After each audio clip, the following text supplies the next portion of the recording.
German pilots were terrified when radar locked onto them in the clouds. July 16, 1940, 23,000 feet above the chalky cliffs of Dover.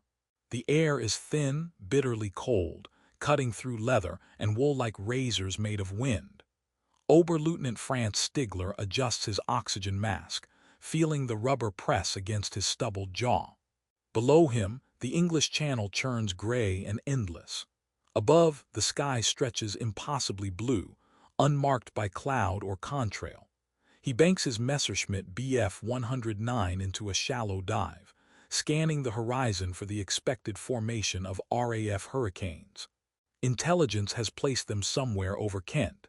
His wingman Hans flies 300 meters to his left, a dark cruciform against the summer sun. Then it happens. The radio crackles, not with voices but with something else. A high-pitched whine oscillating insistent like metal screaming. Stigler frowns. He checks his instruments. Oil pressure normal. Engine temperature within range. The sound grows louder, more urgent. Hans breaks radio silence. "Do you hear that?" Stigler does. And for the first time in his 27 combat sorties over Britain, he feels something he has not felt since his first training flight 3 years ago. Fear. Not the adrenaline-soaked fear of dogfighting, of seeing tracer rounds arc past your canopy. Not the rational fear of flak or engine failure. This is different. This is the fear of being seen when you cannot see back. The fear of being hunted by something invisible, where you are with a precision that feels almost supernatural. He pulls back on the stick, gaining altitude, twisting his head left and right, searching for the enemy he knows is coming but cannot yet locate. Within 90 seconds, 3 RAF Spitfires emerge from a cloud bank 2,000 feet below him, climbing fast, their Rolls-Royce Merlin engines howling. They should not know he is here. The clouds should have hidden him. The altitude should have given him the advantage of surprise, but they know. They have always known. In the summer of 1940, the German Luftwaffe stood as the most technologically advanced, combat-proven air force in the world. It had annihilated the Polish Air Force in 18 days. It had swept the French from their own skies in 6 weeks. Hermann Göring, Reichsmarschall and commander of the Luftwaffe, publicly boasted that no enemy bomber would ever penetrate German airspace, and for a time, that boast seemed grounded in reality. German pilots were confident, their aircraft superior in many respects to their adversaries. The Messerschmitt Bf 109E, the backbone of the fighter force, could outclimb most Allied fighters. The Junkers Ju-87 Stuka dive bomber had become a symbol of blitzkrieg terror, its sirens shrieking as it plummeted toward bridges, tanks, and troop columns. Britain, by contrast, appeared vulnerable. Its army had been evacuated from Dunkirk in chaos. Its allies on the continent had fallen. Winston Churchill, newly appointed Prime Minister, spoke grimly of blood, toil, tears, and sweat, but words would not stop bombers. By mid-July, Hitler had issued Führer Directive No. 16, outlining plans for Operation Sea Lion, the invasion of Britain. The Luftwaffe's task was clear: achieve air superiority over southern England, destroy the Royal Air Force, and pave the way for the Wehrmacht to cross the Channel. German pilots expected a repeat of France. A few weeks of hard fighting, perhaps, but ultimately another swift victory. What they did not expect, what no amount of pre-war intelligence had prepared them for, was the invisible eye watching them from the moment they lifted off from their bases in occupied France. The British called it RDF, radio direction finding. Later, the world would know it by its American designation, radar, and it changed everything. Radar was not a singular invention, but the culmination of years of incremental scientific work across multiple nations. In the 1930s, physicists understood that radio waves could be reflected off solid objects. The challenge was turning that principle into a practical system, capable of detecting aircraft at operationally useful ranges. The Germans had experimented with radar. So had the Americans, the French, the Soviets. But Britain, faced with the existential threat of aerial bombardment and lacking the geographic buffer of vast landmasses, pursued radar with an urgency bordering on desperation. In 1935, Robert Watson Watt, a Scottish physicist working for the British Air Ministry, demonstrated that radio waves could detect an aircraft at a range of 8 miles. By 1936, the first experimental radar station was operational at Bawdsey Manor in Suffolk. By 1940, a chain of radar stations stretched along Britain's southern and eastern coasts, codenamed Chain Home. These were not sleek, futuristic installations. They were tall, ungainly steel towers, some reaching over 350 feet, festooned with wire antennas that hummed and crackled in the coastal wind. They looked more like scaffolding for industrial construction than instruments of war, but they could see. They could see a formation of bombers assembling over Calais when those bombers were still 50 miles from the English coast. They could estimate altitude, heading, and speed. They could feed that information to fighter command headquarters at Bentley Priory, where it was plotted on enormous maps by uniformed women pushing wooden markers across tabletops. And from there, RAF fighters could be scrambled, vectored, and positioned to intercept the incoming raids. For the Germans, this was incomprehensible. German pilots had been trained to rely on visibility, on the Mark I eyeball, on cunning and positioning.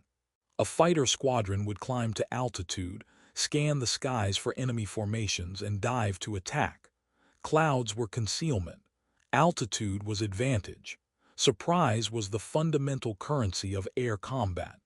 Radar rendered all of that obsolete. Suddenly, German bombers crossing the Channel found themselves intercepted before they reached their targets.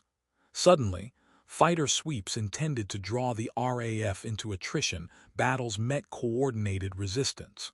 Suddenly, pilots like Franz Stigler, confident in their training and their machines, found themselves ambushed again and again by an enemy who seemed to possess an uncanny, almost occult foreknowledge of their movements.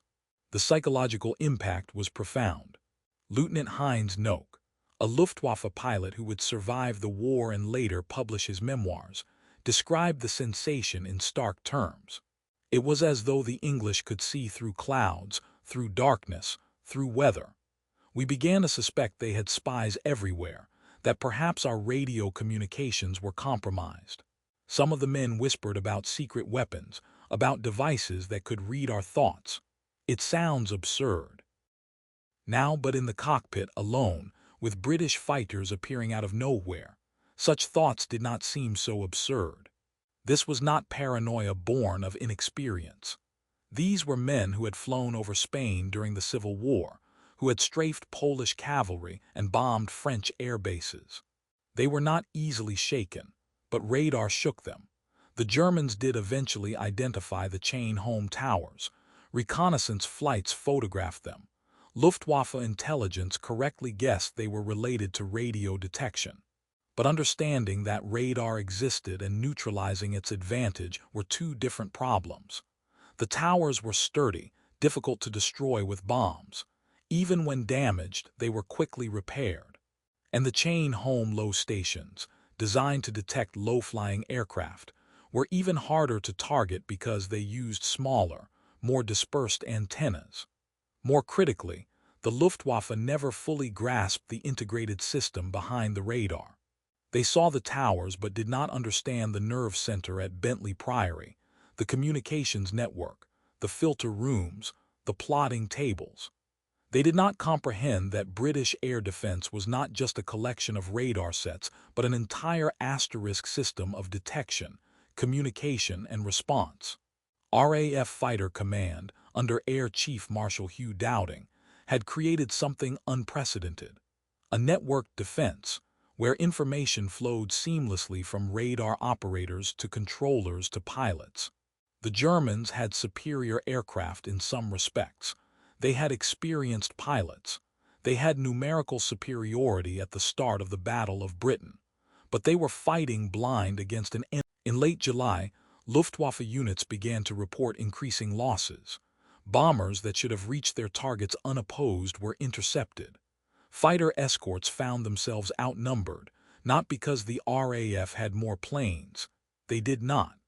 But because RAF fighters were being concentrated at the right place and time. German pilots began to notice patterns. They would take off from their bases in France, and by the time they crossed the English coast, RAF fighters were already climbing to meet them, already positioned for an advantageous attack. August 13, 1940. Adlertag, Eagle Day. The Luftwaffe launched its most concentrated assault yet, intending to destroy RAF fighter command in a single, overwhelming blow. Over 1,400 German aircraft took to the skies. Goering expected the RAF to be annihilated within days, but the RAF did not oblige. Fighter command's controllers, guided by radar plots, scrambled squadrons precisely where they were needed. German formations were harassed, broken up, forced to drop their bombs early or miss their targets entirely. By day's end, the Luftwaffe had lost 45 aircraft. The RAF lost 13 fighters, but most of the pilots survived.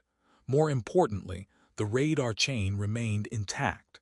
Over the following weeks, the Battle of Britain ground into a brutal calculus of attrition.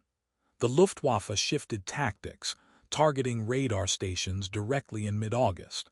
On August 15th, several chain home stations were damaged or temporarily knocked offline.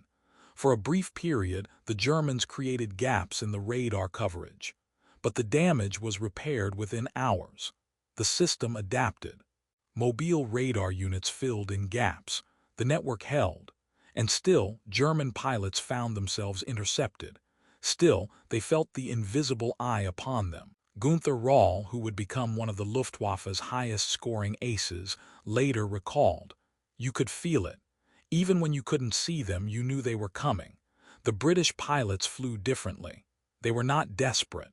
They were not surprised. They knew we were there before we knew they were. It was unsettling.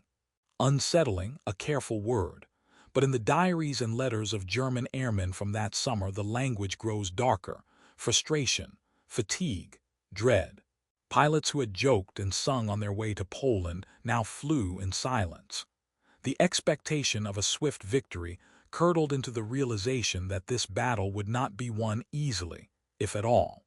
There is a recorded incident, partially documented in RAF intelligence files, of a German bomber crew that bilaid out over Kent after their Heinkel He 111 was shot down in early September. The crew, uninjured and taken prisoner, was interrogated by British intelligence officers.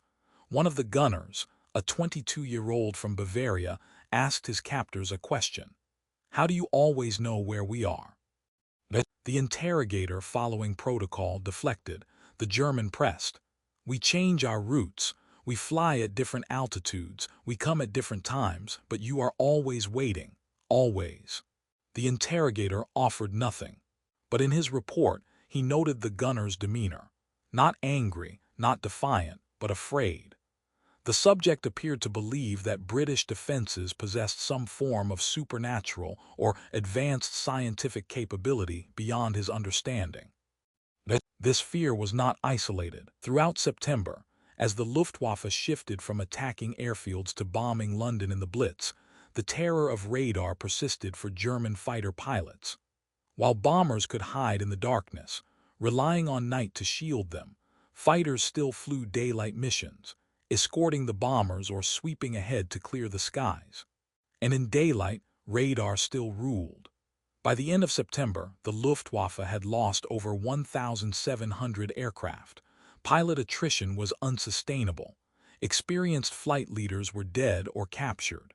Replacements arrived with minimal training, and they died even faster. Goering, desperate and humiliated, blamed his pilots, accused them of cowardice. He rotated commanders, changed tactics, demanded impossible results. But the invisible eye never blinked. On October 31, 1940, the Luftwaffe flew its last major daylight raid of the Battle of Britain. After that, it conceded the skies. Germany would continue to bomb Britain, but it would do so at night, when radar was less effective, when the darkness offered some measure of protection. Daylight belonged to the RAF, and the Germans knew why. The symbolic weight of radar extended beyond its tactical utility. To the German pilot, trained in the romantic militarism of the Third Reich, warfare was supposed to be a test of will, skill, and courage. It was supposed to be personal man against man, machine against machine. The ace fighter pilot was a modern knight, dueling in the sky, his victories a testament to his individual greatness. Radar stripped away. It reduced the pilot to a blip on a screen, a target identified and tracked by faceless technicians in underground bunkers. It turned air combat into a system, an equation. The Germans were not being outfought by superior courage or skill. They were being out-managed, out-organized, out-thought. This was deeply demoralizing. The British, by contrast, embraced radar not as a loss of honor but as an extension of collective strength. RAF pilots understood that they were part of a larger machine, that their survival and their victories depended on the men and women manning the radar stations, the plotters at Bentley Priory, the ground crews rearming their aircraft. There was no shame in this interdependence. It was, in a sense, democratic. Every person in the system mattered. The radar operator scanning her screen at 3 in the morning was as vital to victory as the fighter pilot pulling 6GS in a turning fight. The Germans had no equivalent. Their system was hierarchical, rigid, built on the cult of the individual leader. Goering's Luftwaffe was designed for offensive operations, for shock and speed. It was not designed for the kind of defensive, networked warfare that Britain had perfected. And so, as the summer of 1940 turned to autumn, the psychological advantage shifted. German pilots who had crossed the Channel expecting glory now flew their missions with the knowledge that they were already being watched, already tracked, already hunted. The sky, once a realm of freedom and mastery, had become a cage of invisible walls. One object, recurring in the memoirs and letters of Luftwaffe pilots from this period, appears again and again. For radar, time was elastic in air combat.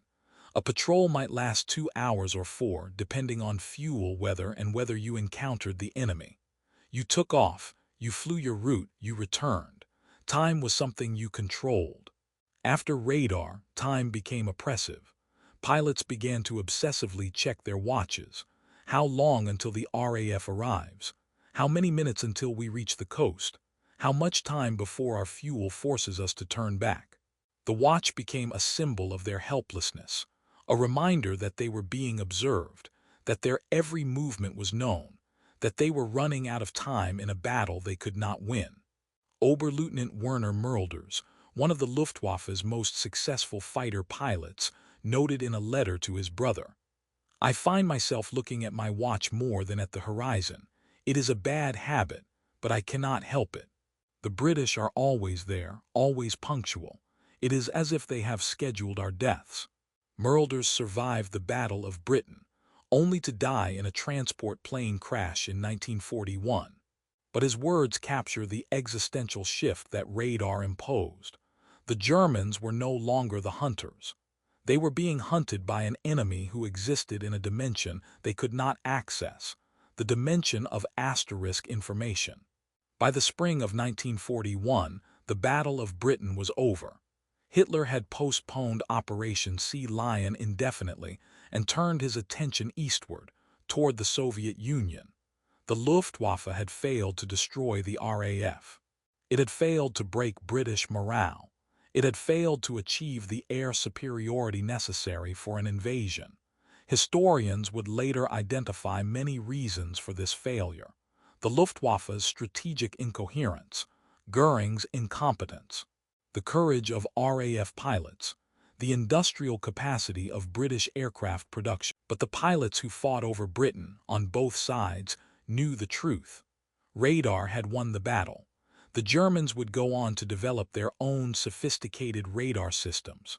By 1943, German night fighters used airborne radar to hunt RAF bombers over the Reich. The Wuisberg radar guided flak batteries with deadly accuracy. Late in the war, German scientists developed radar-absorbent paint and early stealth technology. But it was too late. The psychological wound inflicted over Britain in 1940 never fully healed. German pilots learned to respect radar, then to fear it, then to expect it.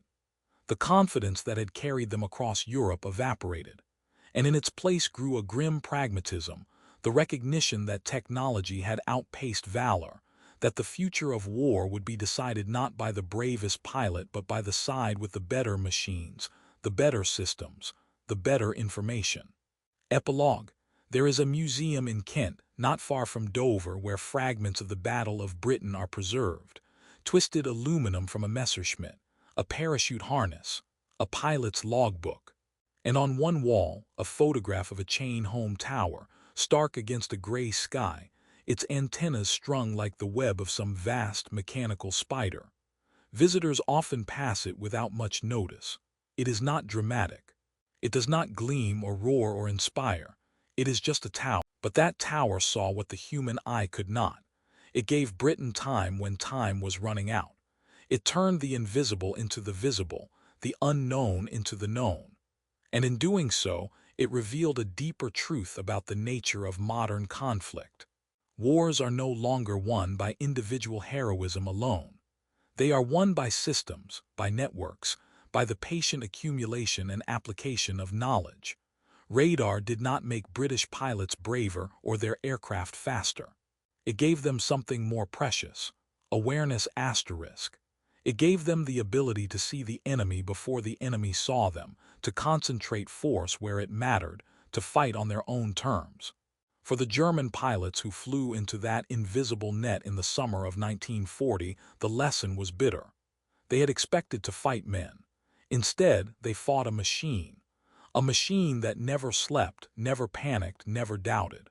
A machine that simply watched, waited, and whispered coordinates into the ears of those who knew how to listen. And when Franz Stigler, decades after the war, was asked what he remembered most about the Battle of Britain, he did not speak of dogfights or victories or fear. He spoke of the sound, that high-pitched whine in his headset, the scream of radio waves bending around his aircraft, marking him, hunting him. "I heard it in my dreams for years," he said. "Even now, sometimes, I wake up and think I can still hear it, the sound of being seen." That sound, more than bullets or bombs, was the sound of the future arriving. A future where the sky belonged not to the boldest, but to those who could see farthest. And Britain, in its darkest hour, saw farther than anyone else.